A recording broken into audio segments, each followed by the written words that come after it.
Hello everybody. Kumusta kayong lahat dyan? Ayan, at papunta na sa work ngayong weekend. Ganun pa rin.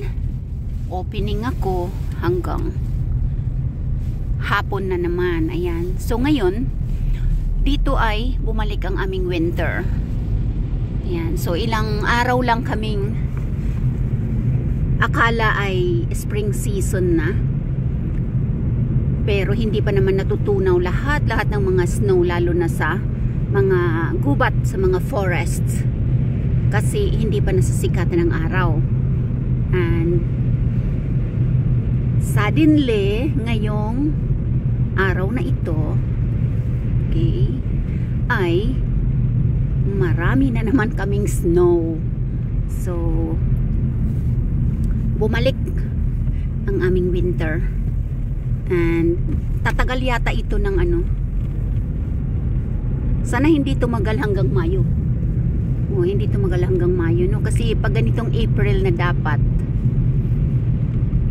na, tunaw na yung dito sa mga karsada, sa mga backyard, sa city. Yan, ang matitira na lang yung yung sa gubat, kasi syempre hindi nasisikatan ng araw. Pero nga ito, at bumalik ulit ang aming winter. Ayan, thank you kay lalab ko, kasi hatid niya ako ngayon sa aking work. Tapos mamayang hapon, pag ko, susunduin din nila ako ni Veronica, kasi pupunta kami sa sa supermarket mamimili. Yan. So malapit na kami sa motorway. Ayan, at ganyan talaga ang aming weather dito. 'Di ba nga may joke, 'di ba, sa mga videos na Finnish weather, hindi mo dapat i-expect, okay? For example, ngayong araw or kahapong nagdaan, halimbawa, ay very warm na. Wow, natunaw na. May mga flowers na. So ang mga beach lovers ay pupunta na sa beach. Yan. Magsa-sunbathing na sila doon kahit medyo cooler pa ang weather. Sa motorway na kami, mabilis na ang takbo dito, 100 na. Sa summer 120 na ang takbo dito. Ngayon, lying sa sa beach. Di pa pa, no, na baka nakatibak-tibak pa yung iba, kasi ayaw nilang magkaroon ng maraming stripes sa kanilang skin, di ba? Ayan, ngayon naka-sunglasses ang hitad, o di ba? Tapos biglang lumamig ang weather. O, pagbukas niya ng kanyang sunglasses, pagtanggal niya, oh my God, Ginoo Marimar, nag-i-snow na pala. I'm talking about the weather in Finland na na pala, nag-i-snowing na. So white grounds na. Tapos mayroon pang video, diba, na panood ninyo, Finnish weather. Yan, may mga video yan sa YouTube eh. Yung sportsman, wow, lumabas, naka-short na. Naka-short na. Kasi mag-jogging na ang ontoy. Pag niya, habang nagbibihis siya ng kanyang sports na outfit, ganda ng weather. Wow, sunshine na sunshine sa labas. Talagang very warm. Kaya kung pwede nga lang magtibak si Dodong, ay magtitibak siya, o nag-short na lang siya. Ngayon, habang nagbibihis siya sa kanyang closet doon, enjoy na enjoy siya, kasi warm weather na, grabe ang sunshine. Talaga naman, mahaba ang aking walking ngayong araw na ito, kasi ang ganda-ganda ng panahon. O di, nagbibihis na si Ontoy, no? Paglabas niya ng pintuan, white grounds na, may snow na ulit. Balik si Ontoy sa loob ng kanyang bahay. Bihis na naman siya ng pang winter outfit dahil gusto niyang maglakad sa labas. So ganyan ang weather namin dito. Pero pagtungtong na ng Mayo lalab, nag-snow pa yan, di ba? Kung malas-malasin pa, kasi yung Mayo 1 dito ay Bapupayba yan. Very, very important day. Vapo Day. May 1 yan ha, May 1. Tapos nag-i-snow pa yan kung mamalasin ka pa. Pero matutunaw na rin yan kaagad kasi magwa-warm na yung aming grounds at saka yung panahon dahil June at saka July ay summer na. Ayan. So medyo makulimlim ngayon, napakakulimlim ng aming panahon ngayon dito kasi nga nag-i-snowing. Ayan, ang aming window ng car ay basa ng snow. Ayan. So anyway, by the way, anyway, highway. Ayan, nasa highway kami. So this is the thing, patingting sa aming panahon dito. Ayan, happy na kahapon. May lola ako nakausap sa work. Pumili siya ng kwento-kwentuhan kami. Sabi niya sa akin, very cold outside. Sabi ko, oo nga, samantalang ilang araw na rin na medyo warm. Tapos bigla na namang nagkaroon ng snow. So sabi nga ng lola sa akin, masanay na lang tayo na mga tao nakatira dito. Sabi ko, oo nga, sabi ko. Tapos positive na lang sabi ko para matatapos din yung cold weather natin at magkakaroon naman tayo ng summer. Tapos sabi ko, happy spring season na lang din sa atin kahit na ganito. Ayan. Malapit na kami, ang bilis naman. 20 minutes lang ba lalab? No, 26 minutes to 25 minutes. So, yung Lipabara na ito. Ayan. Yung building na yan na nakikita doon, yun.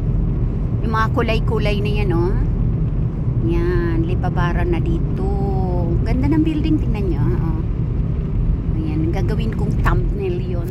Anyway, kumusta kayong lahat-lahat? Pasensya na yung aking mga members.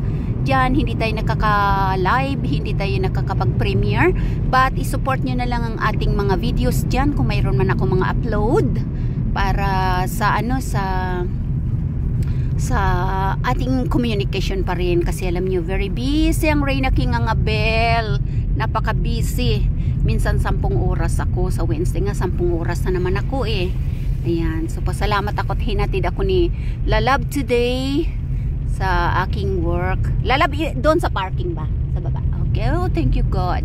Sa parkingan ako ibababa ni Lalab kasi para hindi ako maano ng snow. Ayan ito ang train station dyan. Ayan, dito na ako sa Lipabara. Ayan, doon ako kumukuha banda ng ng bus. Ayan ang train station. Papasok tayo sa parkingan sa ilalim ng tunnel ng shopping mall. Ayan. Si Lalab de diretso ito sa grocery store. Supermarket ka Lalab, no? Huwag mong kalimutan yung luya ko, ha? Ayan, pasok tayo dito sa parkingan. Ayan. Parkingan na, wala nang snow dito. Bababa na ako pala maya-maya okay. Bababa na pala ako dito. Ayan. Thank you Love for sending me. Ayan. Bababa na ako dito. Aga pa ba? Anong oras na? Ituloy ko yung aking video sa loob. Ayan, ang parkingan namin dito. Ayan. Thank you, Lalab. Okay, may video pa ako, ha. Nagwo-working pa yung video ko. Andali, bababa tayo. Thank you. Text letter la ba? Okay. Dali. Alright. Dali lang. Oops. Okay. Bye, Lalab. Yes. Yan. So, dito ang parkingan. Ayun, na sila Lab doon. At ako'y papasok na dito. Sa aking, sa mall. Kasi, may work tayo ngayon. So yan, kumusta kayong lahat mga palangging-ging? Wala pala akong 3-in-1 coffee ngayon. Yan o. Ayan, at papasok tayo sa taas. Dun.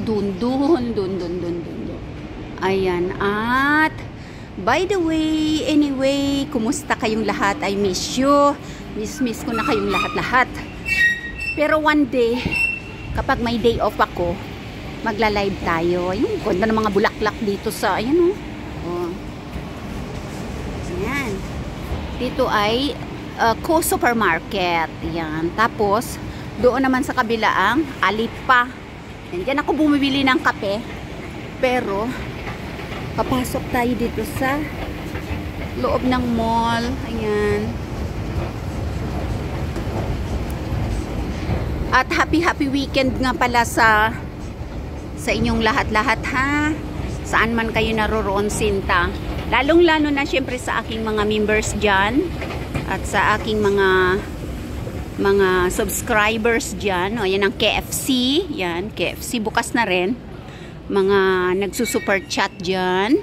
Ayan, alam na ninyo yan kung sino-sino kayo. Ayan ang KFC dito.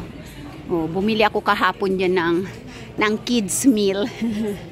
Ayan, dyan. So, ayan. Masarap ang ano dyan, ang hot chicken wings. O, yan. Maaga-aga pa yata. Anong oras pa lang ba? Tingnan ko nga. Okay, maaga pa. Mayroon pa akong oras. Ayan, so sa ngayon, wala pang gaanong mga bukas. Yung mga alas 10 pa yan. Alas 10 magbubukas. Kasi maaga pa. Pag weekend, ayan o. Wala pang mga bukas. O, sarado pa lahat o. Yung KFC bukas na. At saka itong ice creaman, sarado pa rin. Itong coffee shop na to yan, maagang nagbubukas. Itong flower shop, paumpisa pa lang ang flower shop, oh. Bubukas pa lang. Ayun, ganda, diba, oh? Oh, ayan. Oh, hindi pa nga nalalabas yung mga bulaklak, oh. Nandiyan pa rin. Mamaya magbubukas. Oh, ang daming magaganda ngayon. Ayan, oh, wow. Moms yata yung mga chrysanthemum, Ayan, oh. Mga Oh. Tapos, ang coffee shop bukas na, yan. Pero marami pang marami pang hindi bukas. Kaya weekend, so alas yan? Alas 10, magbubukas kami ng mga ang mga coffee shop lang ang medyo nauuna. Ito nga dito na coffee shop, wala pa oh. Yan, hindi pa bukas. So, by the way, dito na ako mag-i-end ng ating videos mga palangging-ging. Ayan o. O yan, bago ko i-end yung yung tall garden dito.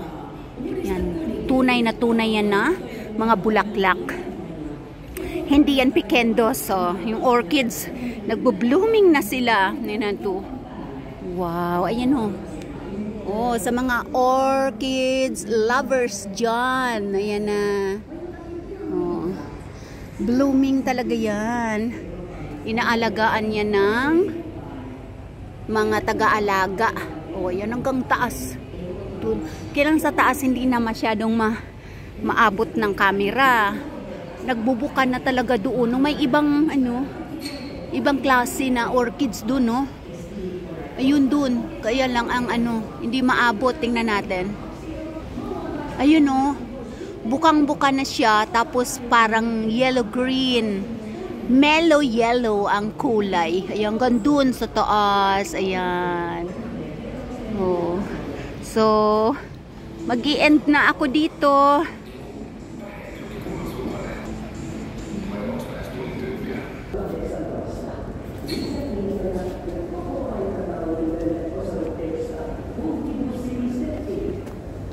Palangging-ging. O, ayan, mag-i-end na ako dito sa sa area na to kasi mabuti na lang at wala pang masyadong maraming tao dito ngayon.